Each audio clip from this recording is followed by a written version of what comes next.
Hey everyone, welcome back to Inside the Cage. Dana White hints at Jon Jones's next fight. Here, Dana White is sticking to his guns about Jon Jones versus Stipe Miocic, despite the interim heavyweight title fight results between Tom Aspinall and Sergey Pavlovich. According to the UFC CEO, Aspinall, the new interim champ, is just going to have to play the waiting game. During his post-event chat with the media, Dana White spilled the beans on why he's still excited about Jones versus Miocic. He had lunch with Miocic, and the guy is laser-focused on settling the score with Jones. It looks like Aspinall will have to cool his heels for now. Lately, Dana White addressed the question of Jon Jones and Stipe Miocic's next fights after Tom Aspinall's win, as reported by MMA Junkie. You do those two. Right. Those two both deserve that fight. That's the fight they want. What I love is that Jon Jones, as soon as he heard that he was injured and he knew how bad it was, went right to LA, got the surgery, and he's already in rehab. So, physical therapy, I should say. However, Aspinall is hungry for his shot against Dana White's greatest martial artist of all time. Interestingly, he's out here campaigning for it, believing he's earned that golden opportunity. I've seen Jon talking nice stuff about me on a podcast as well. It's really nice. Obviously, it's always nice to hear nice things about you, but from someone like that who I massively look up to even more so. Yeah, thank you, Jon. And just give me the opportunity, Jon. Let me do it. Give me my dream fight. Why not? I've just achieved my dream now. Give me my dream fight. Let me fight for my legacy now, please. Moreover, it seems that Aspinall's hitting a bit of a snag, thanks to Jones being a bit hesitant to take on the current challengers. Meanwhile, Jones spilled the beans about it in an interview 6 months back, way before the official word on his title fight with Miocic. I think the Stipe-Miocic fight will be plenty for me.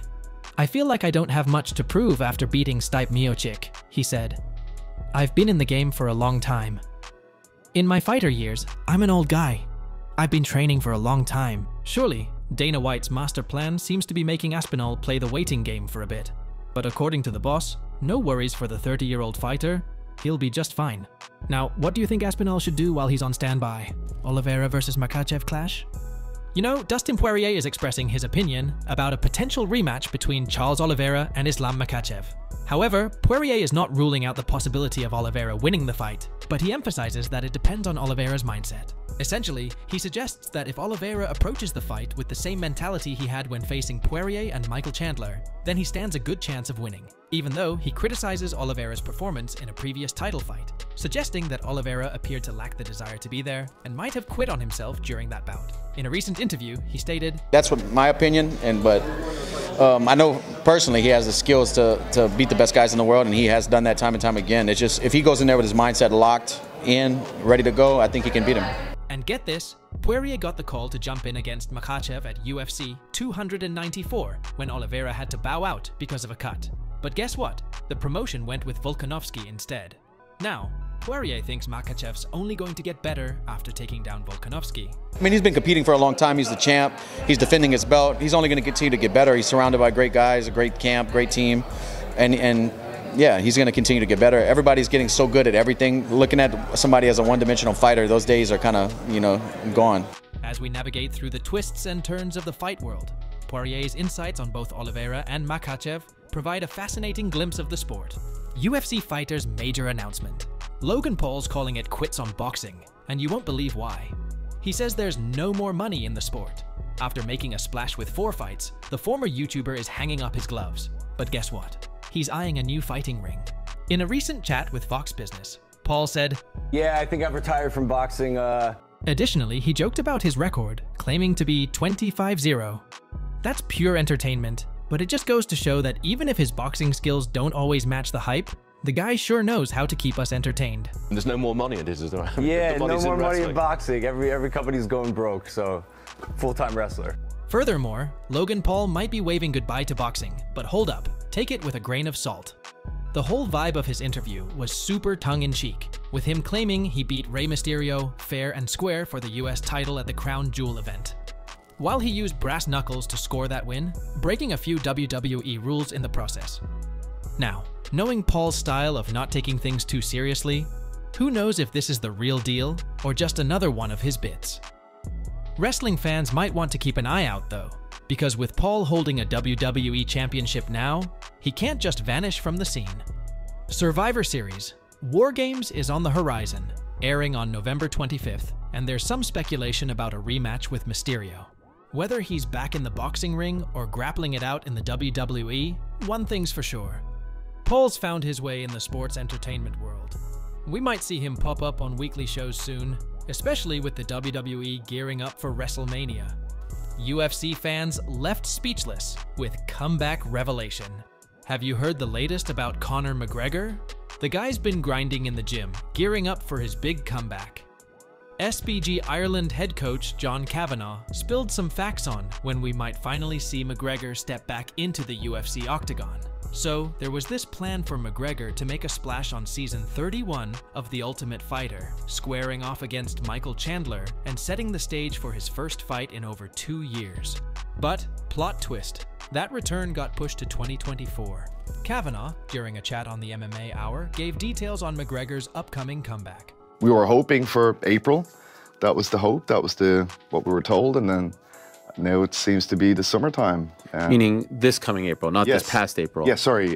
This coming April. That now it seems to be the summertime. Yeah, I Why mean, so you long? probably saw the same soundbite as I did, and why do you think so long? I don't know. That's literally what we were having a bit of a back and forward with today. Is it? And I think he said you suggested that maybe 300 is already big enough. I was just wondering. I feel like now it should be 3. I hope I'm not getting blamed for this.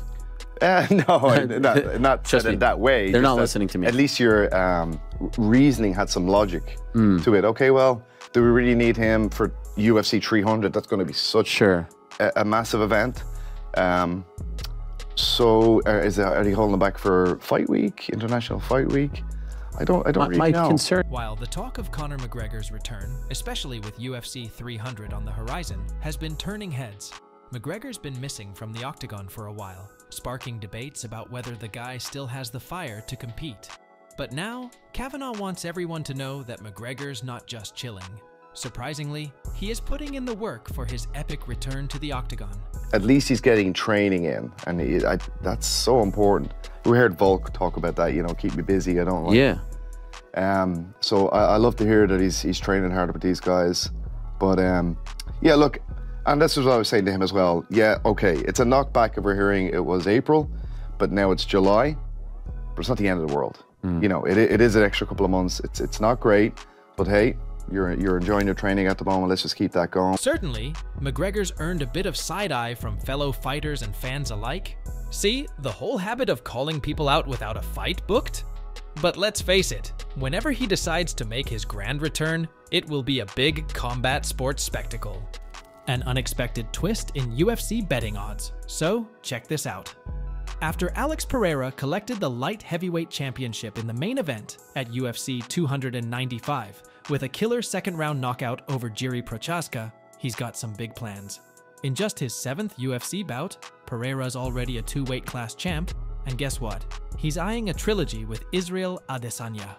These two have a history, not just in MMA, but also in kickboxing, with Pereira winning both of their kickboxing matchups.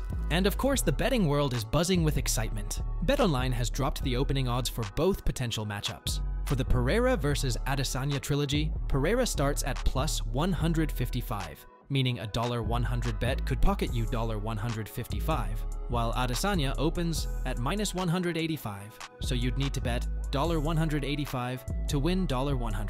But hold on, there's more.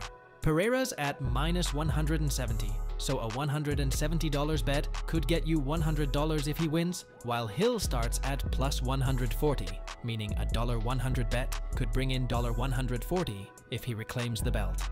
Now, one thing is for sure, Pereira's recent track record is no joke. He notched that light heavyweight title with a second-round knockout over Prochazka at UFC 295, following up on a split decision win over Jan Blachowicz in his 205 LBS debut. Previously, Adesanya knocked him out, but Pereira's got some solid victories under his belt, including wins over Sean Strickland and Bruno Silva. All in all, the stakes are high, and the fight world is on the edge of its seat. Alright guys, that's all for today. Don't forget to like and subscribe to our channel. See you at the next one. Until then, goodbye.